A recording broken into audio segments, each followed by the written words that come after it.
I don't really think nobody fucking with me anyway, you know what I'm saying? Yeah, 24 fucking hundred. I come from that fucking block. I been out that Johnny up and up that cutter. If we cannot get. Welcome back. We're back with another reaction video. Today we're reacting to a basketball explained video. NBA's darkest moments explained in 25 minutes. Let's get right into it. NBA player lost at sea. Bison Dele, the former NBA player, disappeared at sea in July of 2002 after sailing from Tahiti on his catamaran with his girlfriend Serena Carlin, his brother Miles DeBoer, and skipper Bertrand Saldo. Just 2 days into the trip, all contact stopped. By July 20th, DeBoer returned to Tahiti alone, with the boat's nameplate removed and patched bullet holes visible. Authorities quickly grew suspicious, especially after DeBoer used Dele's passport to buy over $150,000 in gold and open mailboxes in his name. A sting operation led to his arrest in Phoenix, and soon after, the FBI and French police discovered he had bought weights believed to be used to sink bodies. DeBoer claimed Carlin died accidentally during a fight. The skipper was killed by Dele in panic, and he shot Dele in self-defense, but nothing backed that story. Investigators found no physical evidence to support it, and DeBoer never provided a full explanation. Instead, he overdosed on insulin, slipped into a coma, and died in late September. His lawyer gave little clarity and dodged further questioning. A crew member had quit the trip early, saying the brothers constantly argued. With all three presumed dead, the boat damaged, and no bodies recovered, officials admitted the truth would probably never surface. A memorial was held for both brothers. Malice at the Palace. Brother, what the hell? Nah, that story is wild. Called a murder mystery. On November 19, 2004, one of the wildest moments in NBA history exploded with 46 seconds left in a game between the Pacers and Pistons. After a hard foul, Ben Wallace shoved Ron Artest, and chaos started brewing. While Artest tried to calm down by lying on the scorer's table, a fan threw a drink that hit him. Artest ran into the stands, mistook a fan for the culprit, and grabbed him. More Pacers followed. Punches flew, and fans threw everything from drinks to chairs. The game ended early. Police had to escort the Pacers off the floor, and multiple people were hurt. The NBA handed out 9 suspensions, totaling 146 games, with Artest missing the rest of the season. 5 players were charged with assault, and I hope y'all suspended the fan that was throwing sentenced to probation and community service. 5 fans also faced charges, were banned from Pistons games, and 1 served jail time. The league changed security rules and alcohol sales to prevent anything like this from happening again. Years later, Artest apologized and called it one of the biggest regrets of his career. Several Pacers said the brawl destroyed a team with championship potential. What started with 1 foul spiraled into something that forever changed how the league handles players, fans, and defense. Kobe Bryant. On January 26, 2020, Kobe, his daughter Gianna, and 7 others took off in a helicopter headed to a basketball game. Fog covered Los Angeles skies, grounding most air traffic, but the flight continued. The pilot circled near Glendale, reported low altitude, and then climbed rapidly before crashing into a Calabasas hillside at 9:45 in the morning. Everyone on board was killed instantly. The crash was blamed on disorientation and poor weather, and investigators said the pilot violated protocol during the 40-minute flight. Kobe and Gianna were buried privately in February, and days later, the public honored them at Staples Center in a packed memorial. Tributes poured in across sports and entertainment. The Lakers postponed their next game, and when they returned, they honored Kobe with a pregame ceremony, and every starter, introduced as Kobe Bryant, the All-Star Game MVP award was renamed in his honor, and teams opened games with intentional shot clock violations to pay respect. His widow, Vanessa, later won a massive settlement over photos taken at the crash site. A statue of Kobe and Gianna now stands where the crash occurred. Kobe was inducted into the Hall of Fame in 2021, and the Lakers continue to celebrate his legacy through jerseys, tributes, and a permanent statue outside their home arena. Rest in peace, Kobe Bryant. We miss you. Len Bias, one of the brightest stars in college basketball. Len Bias dominated at Maryland and won 2 Player of the Year awards in the Atlantic Coast Conference. He wowed scouts with his athleticism and explosive scoring, and by his senior season, many believed he was the most complete forward in the country. On June 17, 1986, the Boston Celtics selected him 2nd overall. Just 1 day later, Bias and his father flew to Boston for team meetings and endorsement talks. Hours after returning home, he joined teammates and a friend at his campus dorm. Between 2:30 and 6 in the morning, they used cocaine, and Bias collapsed soon after. Brother, it's 2:30 in the morning. Go your ass to bed. Go your ass to bed. I don't go to sleep, nigga. You about to get drafted, nigga. Go to bed. Medics tried for over 2 hours, but he never regained consciousness. He was pronounced dead at 8:55 in the morning. The cause was cardiac arrest brought on by cocaine use. His death shocked the sports world and sparked political action. It led to the Anti-Drug Abuse Act of 1986, now known as the Len Bias Law. Investigations revealed he'd struggled academically and had failed all of his final courses. Maryland's head coach and athletic director both resigned. Thousands attended his memorial, and the Celtics gifted his unused jersey to his mother. Tragedy struck again. So you telling me, I mean, he knew he was going to the league, so it's like, what am I doing here?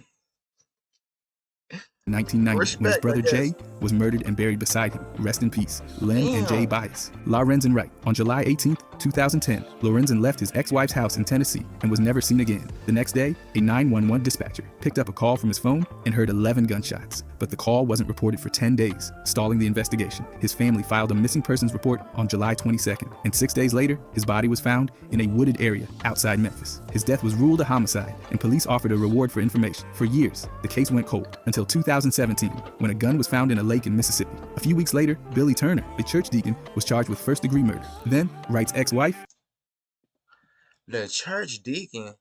Ain't that crazy? Ain't that crazy how that works?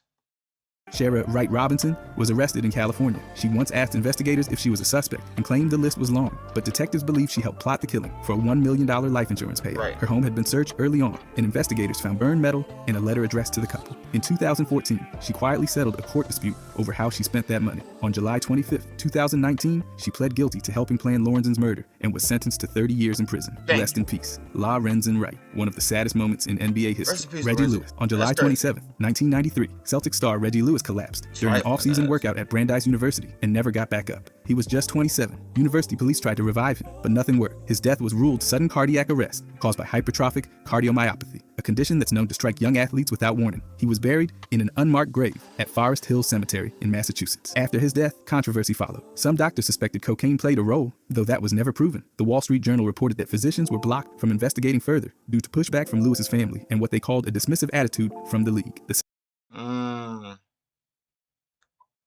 But once you win, I don't know.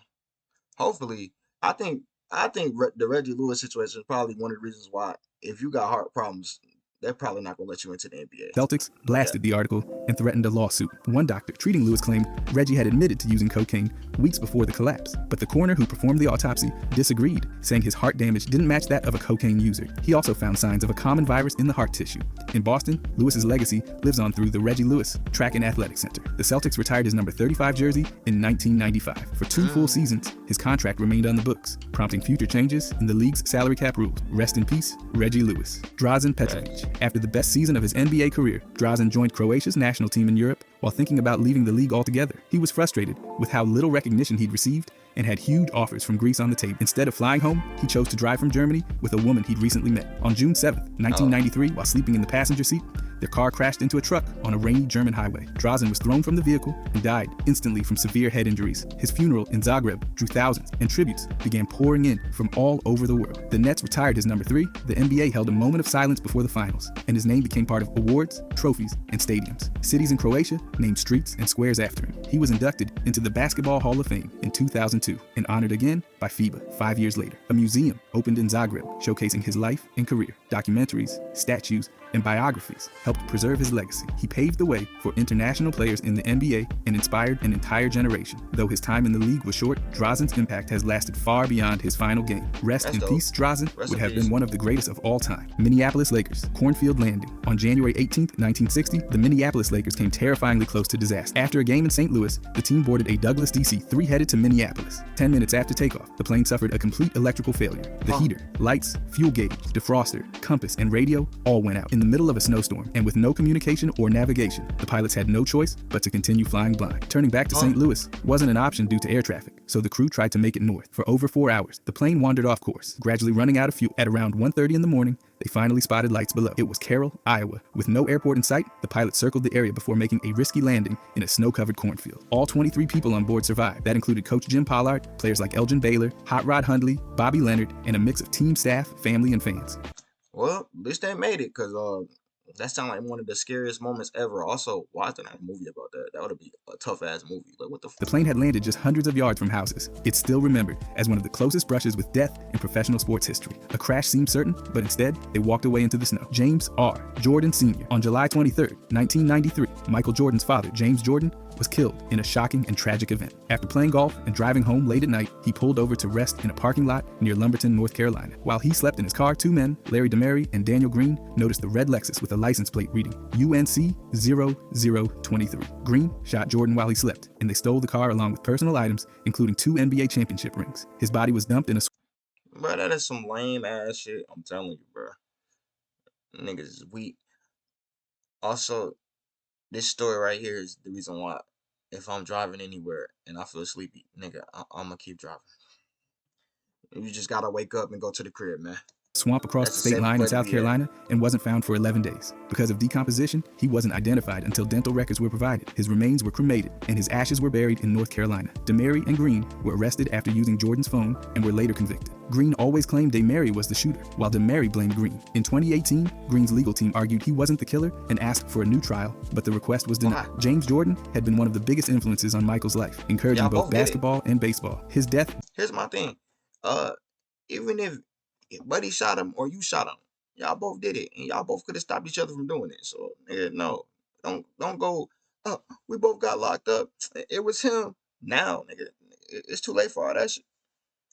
devastated the Jordan family and shocked the entire sports world. Rest in peace. James Jordan Sr., Donald Sterling. Donald Sterling was banned for life from the NBA in April of 2014 after a leaked audio recording captured him making racist remarks to his girlfriend, V. Yeah. Stiviano. In the recording, Sterling told her not to associate publicly with black people or bring them to Clippers games. But you employ black people. Also, she doesn't look white. Maybe I'm just drunk though. She could be European or something. I don't know. Referencing a photo with Magic Johnson. The comments triggered immediate backlash across the league and beyond, with players, owners, sponsors, and even President Barack Obama condemning his statements. On April 29th, NBA Commissioner Adam Silver fined Sterling $2.5 million and banned him from all league activities, promising to force the sale of the Clippers. Sterling's wife Shelly acted swiftly, securing a deal to sell the team to Steve Ballmer for $2 billion, though Donald Sterling attempted to block the sale. Nigga, did you just say his wife while also saying that his girlfriend is the one that he told these remarks to? Damn.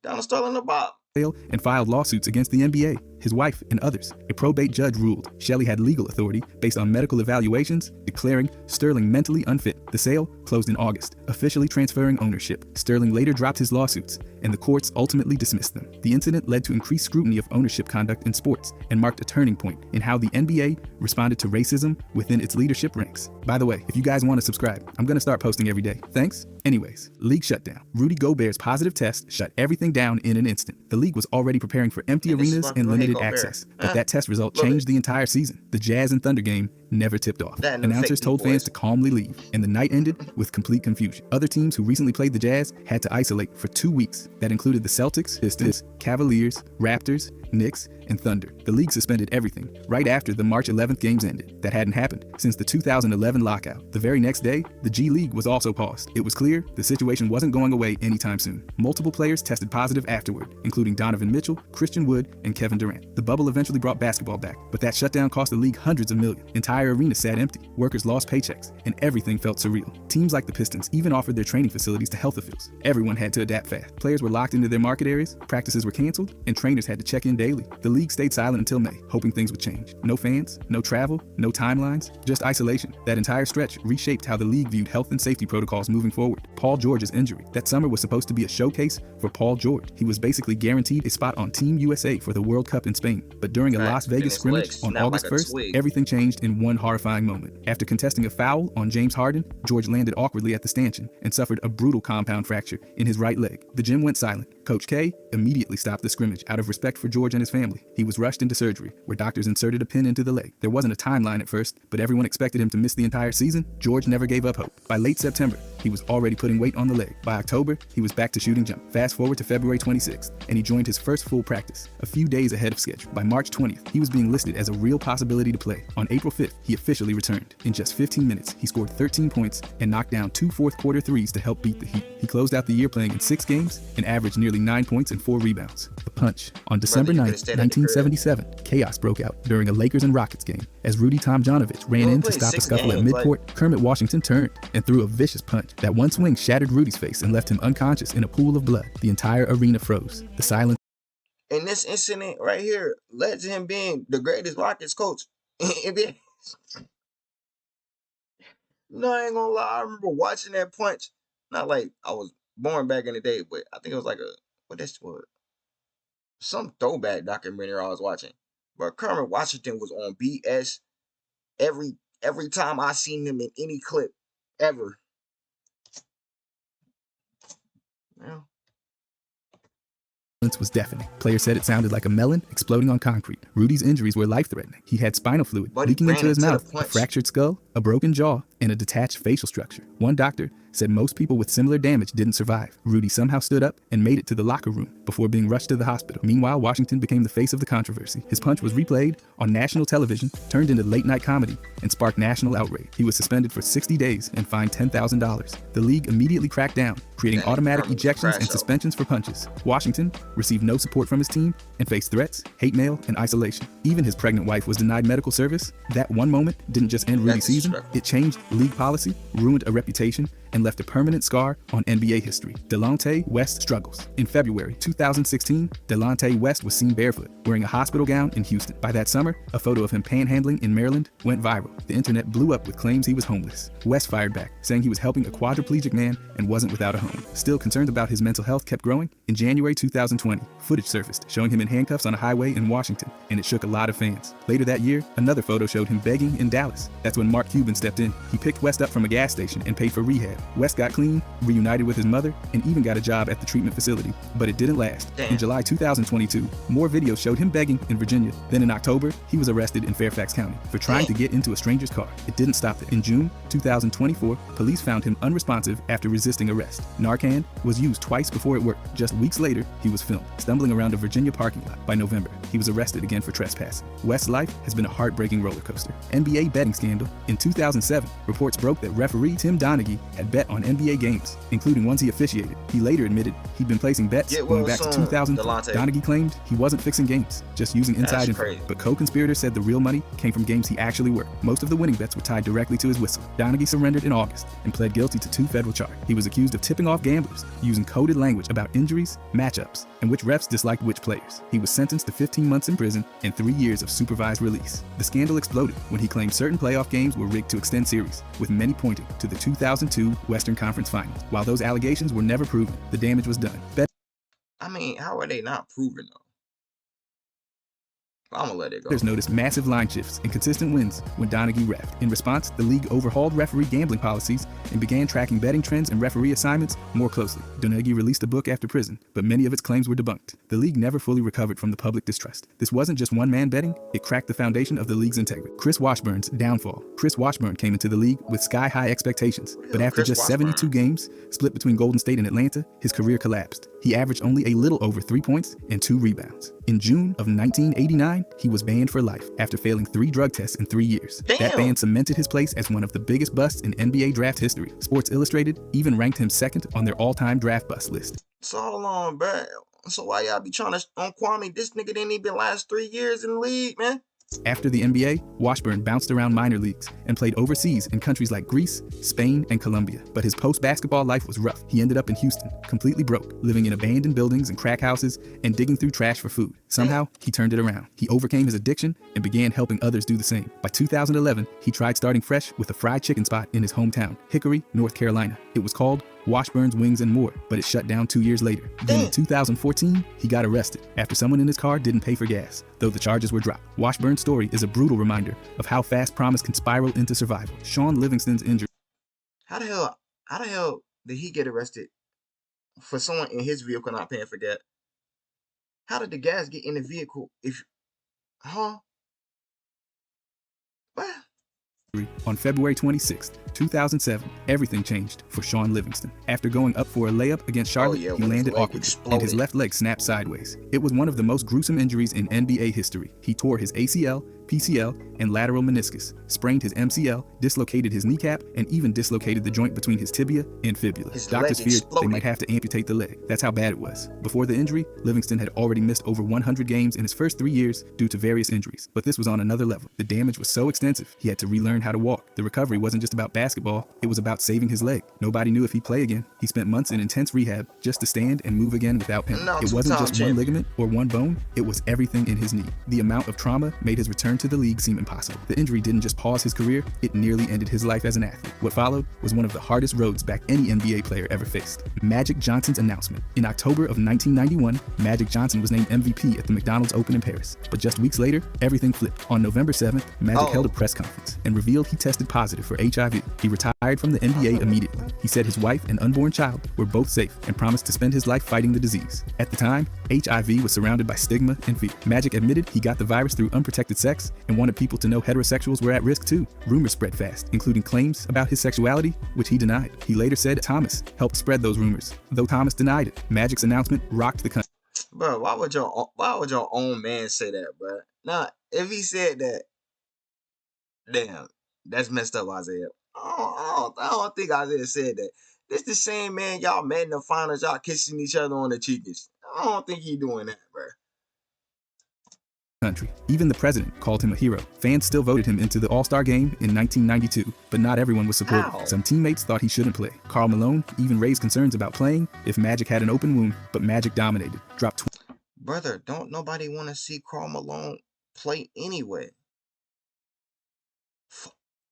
What's he talking about? It's ass. Like, bro, I don't think, unless the big is just crazy, bigs might not need to play in a damn All-Star game, bro. That shit boring. 25 points and won MVP. Then he joined the dream team for the Barcelona Olympics. Even with limited minutes, he still made an impact. Magic's story went way beyond basketball. He became a symbol of awareness, strength, and courage during a terrifying era, Gilbert Arenas controversy. On December 24, 2009, Gilbert Arenas admitted he had unloaded guns in his locker at the Verizon Center. That alone broke NBA rules and Washington, D.C. law. But things got worse fast. Reports came out that Arenas and teammate Javaris Crittenton had pulled guns on each other during a locker room argument over gambling debt. By January, Arenas was charged with carrying an unlicensed pistol. He pled guilty the next day. Just before that, during a pre-game introduction, Arenas turned the situation into a joke by pointing finger guns at his teammates. That move pushed the league over the edge. David Stern suspended him indefinitely, saying Arenas wasn't fit to play. The Wizards called the act unacceptable. Then on January 27th, both Arenas and Crittenton were suspended for the rest of the season. In March, Arenas was sentenced to 2 years of probation and 30 days in a halfway house. He started serving that sentence in April and was released in May. Compared to Arenas, Crittenton got only 1 year of unsupervised probation. Arenas later wrote a public apology, admitting he failed as a role model. When he returned the next season, he switched his jersey number to 9, trying to leave 0 and everything tied to it behind. Derrick Rose's injuries. During game 1 of the He switched his number to one of the most used weapons.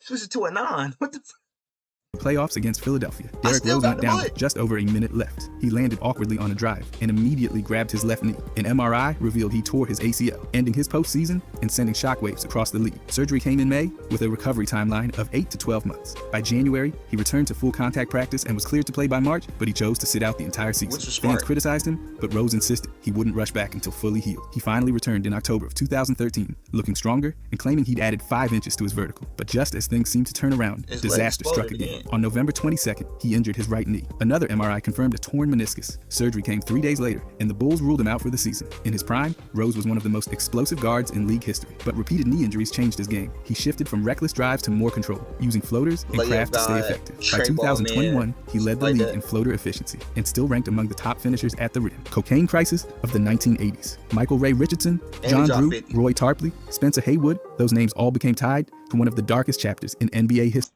Brother, that's not Spencer Haywood. Like, I know that's supposed to be Spencer Haywood because of, what is it, winning time? But nigga, that's not Spencer Haywood. That's Buddy Ass from Paid in Full. That's AZ from Paid in Full. That's Woody Harrelson, I think. Yeah, that's Woody, bro. That's not Spencer Haywood. What the hell? History. Richardson was banned for life after failing 3 drug tests. Drew was the very first player permanently banned under the league's new policy. Tarpley lost his career after multiple violations. Haywood got kicked off the Lakers during the finals because of his drug use. During the late 70s and 80s, cocaine use exploded in the league. Some estimated that over half the players were using, and a smaller group freebased regularly. It wasn't hidden. Dealers got into locker rooms, and players made transactions around games. The NBA's image plummeted. Ratings dropped. Fans disappeared. Finals games were shown on tape delay. So were the 80s more physical, or were these niggas just coked out of their minds? That's like was the pace really fast, or was they just on crack? I'm confused. Even Michael Jordan described his rookie team as a traveling circus, fueled by drugs and parties. Commissioner Larry O'Brien downplayed it, but when David Stern stepped in, everything changed. The league adopted a strict 3-strike policy: counseling first, suspension second, lifetime ban third. That policy took out several stars and sent a message. The NBA also launched background checks and ramped up testing. Rehab became part of the league's approach. By the early 90s, the crisis faded, and a new generation of players helped put the league back on track. If you enjoyed this, I'm going to be posting a lot here. I would greatly appreciate it if you could. Oh Lord, my bite. So yeah, man, that was all the dark secrets. I ain't really learned nothing except for, I mean, everybody was on drugs. I mean, I kind of knew, like, I be watching documentaries, but damn, like, nigga, y'all wasn't getting paid though. Y'all was getting paid, but y'all wasn't getting paid like they was getting paid nowadays. Like, if this was happening nowadays and everybody was on coke, I'd be like, what are y'all doing, y'all niggas? Is getting hundreds of millions of dollars. But back then, y'all probably might have got like maybe $1 million, maybe 2-3 million. So I still wouldn't waste it on coke though. That's crazy. That's it in the video. Make sure y'all like, comment, subscribe, share the video, share your thoughts on the video in the comment section below. Hit the notification bell so you can stay up to date when I drop videos on this channel. I'll catch you in the next one. Stay safe, y'all. Baby, slide by to my mausoleum. She got sushi